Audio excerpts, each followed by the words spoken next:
Greetings, welcome to Facts About Everything. I'm your host, James Egan. Today we're going to look at the modern version of Spider-Man, Miles Morales, who is the lead character in the 2018 film Spider-Man Into the Spider-Verse. And just in case you're wondering, yes, I will be looking at the Spider-Man Into the Spider-Verse movie. Obviously this was a huge deal when the character was made, making Spider-Man black. But it's not that simple. How this character came to be is actually really complicated. But it can be summarized in 2 words: Donald Glover. Donald Glover is a very respected, talented musician and actor, best known for his performance in Community, Lando Calrissian in Solo, and his own show Atlanta, and rapping under his stage name Childish Gambino. And he's also appeared in a Spider-Man movie. He played Aaron Davis in Spider-Man Homecoming. Donald Glover, like pretty much everybody, is a huge fan of Spider-Man and desperately said he wanted to play the character in a movie. Obvious problem, he can't because he's black. But when the Marvel writers heard of this, they thought it didn't really make any sense to disqualify a person for wanting to be a superhero just entirely based on their skin color. Kind of defeats the whole purpose of a superhero that you can do anything as long as you put your mind to it. Then they start thinking of the hundreds of millions of readers who desperately fantasize about being Superman, Spider-Man, Batman, but they can never be them because they're the wrong color. This began a huge trend in comics where many superheroes changed ethnicity and gender. Falcon became the new Captain America, a black teenager called Riri Williams became the new Iron Man, an Asian called Amadeus Cho became the new Hulk, and Carl Danvers became the new Captain Marvel. So because of this, Donald Glover is directly responsible for the creation of Miles Morales, the changing in ethnicity and gender in many superheroes, including Captain Marvel, which then indirectly created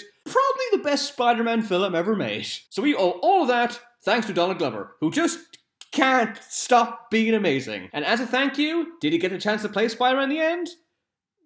Kind of. I mean, he voiced Miles Morales in the cartoon Ultimate Spider-Man, so that kind of counts. But seriously, he can actually never play Miles Morales in a live-action film. Sorry, Donald, but Miles Morales is like 13. You're like 36 or something? And that is the first fact about Miles Morales. Let's dive in.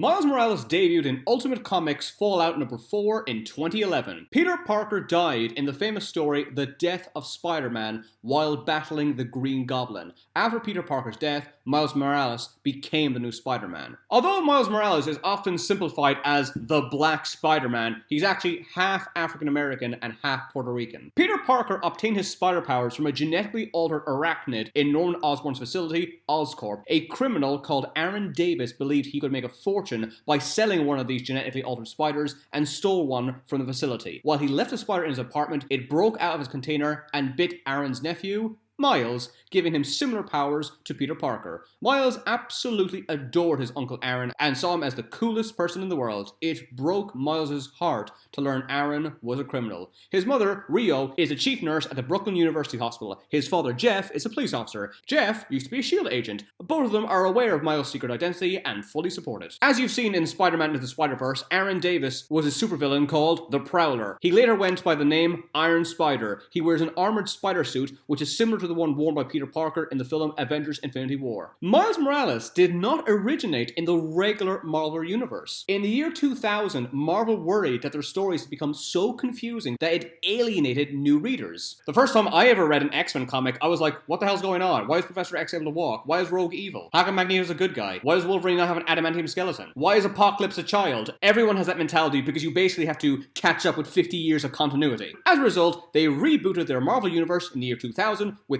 Ultimate Spider-Man. Although the Ultimate Comics were a huge success at first, their stories, quality, and sales plummeted over the years. Out of desperation, Marvel decided to create a brand new Spider-Man, Miles Morales. Although the Ultimate Universe ended several years later, readers loved Miles so much, his character was implemented into the regular Marvel Universe. Miles was 13 when he obtained his spider powers. He was 17 when he was incorporated into the normal Marvel Universe. Unsurprisingly, there was uproar from readers when Spider-Man was replaced by a black kid. However, the writers have absolutely no regrets about the decision. Over the years, Miles is considered a strong hero, a great character, and deserving of the Spider-Man title. Although the writers knew for a fact that there would be uproar, they were still astonished by how much of an uproar there was. However, this just reconfirmed that this was a decision that had to be made because readers needed to understand that Spider-Man should not be defined by his skin color, but by his heroics. Okay, what are Miles Morales' powers? He has pretty much all the same powers as Spider-Man: super strength, super durability, super agility. He can also stun enemies with bioelectrokinesis, which he simply calls a Venom Blast. If you shoot somebody with this, it can sting them, paralyze them, or knock them out. Over time, he harnesses this power into the Mega Venom Blast. This blast is so powerful, it can knock out pretty much anyone, and it can even kill someone. However, Miles is left completely exhausted after using this ability, so he rarely implements it. He can harness the Venom Blast while punching somebody. This is called the Venom Punch. He can also send Venom Blast through his webs. He has a crush on Jean Grey.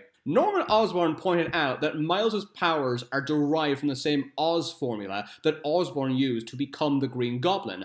Osborn claims that the Oz formula makes a person immortal. Although it is unclear how certain this statement is, Osborn has resurrected himself at least 3 times. And one time he got his head blown off. Miles Morales is an excellent hand-to-hand combatant. Miles says he learned how to fight by watching Jackie Chan movies. Originally, Miles wore a conventional Spider-Man costume. He stopped because people kept saying it was in bad taste. Eventually, he got his classic black and red costume. His best friend is Ganke Lee. They've known each other since they were 3 years old. Ganke was the first person to learn that Miles was Spider-Man. When Aunt May and Mary Jane Watson learned of Miles, they thought he was disgracing the legacy of Peter Parker. Miles confronted them and said he became Spider-Man to continue Parker's legacy. Mary and MJ gave Miles their blessing and gifted him with Peter Parker's web shooters. Miles has the power to camouflage himself and his clothes, rendering himself invisible. He can lift 10 tons, meaning that he has half the strength of Peter Parker. Miles got spider powers 11 months before Spider-Man died. He didn't attempt to be a superhero at first because it took a while to adjust to his abilities. He has a healing factor. Miles nicknamed Spider-Boy, Spider-Man 2, and Webhead Jr. He considered calling himself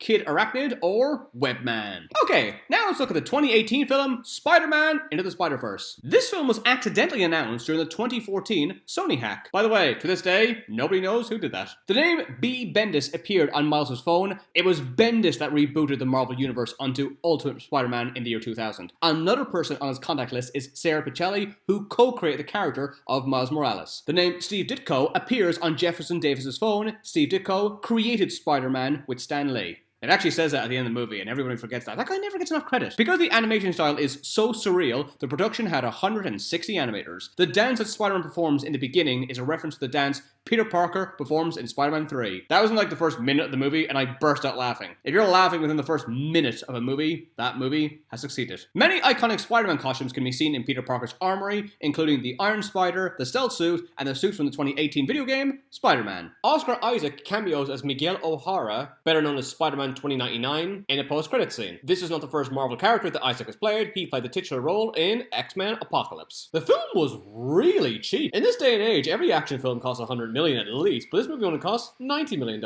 At the moment of this video, Spider-Man Into the Spider-Verse made over $366 million, which is really depressing because this film is so good and it didn't even make half of what Spider-Man 3 made. Ice Cube was rumored to play J. Jonah Jameson. Mahershala Ali plays Aaron Davis. This is not the first Marvel property that Ali has starred in. He plays Cottonmouth in the Netflix series Luke Cage. Liev Schreiber provides the voice of Kingpin. This is the second Marvel film that Liev Schreiber has starred in. He plays Sabretooth in X-Men Origins Wolverine. Also, Kingpin's voice is based off Al Capone, who the Kingpin himself is based on. I'd say it's nice to see you again, Spider-Man, but it's not. Hey, Kingpin, how's business? Booming. The character Penny was supposed to die, but the producers changed it, believing it'd be too sad for a kid's film. Yeah, if that was your concern, you kind of dropped the ball there, because kids and adults were crying within about 15-20 minutes of this movie. John Mulaney provides the voice of Spider-Ham. This is his first theatrical film role. The tagline is, "Enter a universe where more than one wears the mask." The songs in the Christmas album are Spidey, It's Cold Outside, Swinging Around the Mistletoe, Silent Night, You're Welcome, Joy to the World, That I Just Saved, Spidey the Snowman, and It's Beginning to Look Like a Non-Denominational Holiday. Crondon provides the voice of Tombstone. This is not the only supervillain he has played. He plays Tobias Whale in the TV series Black Lightning. Chris Pine provides the voice of Peter Parker, making him the 4th Chris to play a Marvel superhero after Chris Hemsworth, Chris Evans, and Chris Pratt. When Spider-Man is sitting in front of the computer in Olivia's office, he is in the same stance as the famous Spider-Man behind desk meme. Speaking of memes, the post-credit scene of this movie is so hilarious, but it's only funny if you understand 3 in jokes. I went to see this movie with 2 people, and they didn't understand any of the jokes. The post-credits scene shows Miguel O'Hara go back in time to Earth 67. He is then seen entering the Spider-Man cartoon from 1967. They then start pointing at each other, accusing both of them of being a doppelganger, which is a reference to the meme, Spider-Man pointing at Spider-Man. So you can only get this joke completely if you know who Miguel O'Hara is, the Spider-Man cartoon of the 1960s, which neither one of my friends had ever heard of, and the pointing meme. And finally, when Miles Morales debuted, it was such a big deal, so the writers knew they had to make Miles Morales have a really iconic supervillain to fight. And who was the first person Miles Morales fought? The Kangaroo. His legacy is guaranteed. Thanks for watching. Don't forget to subscribe. Please let me know if there's any other Marvel characters you want me to do a video about, and I'll upload it as soon as possible.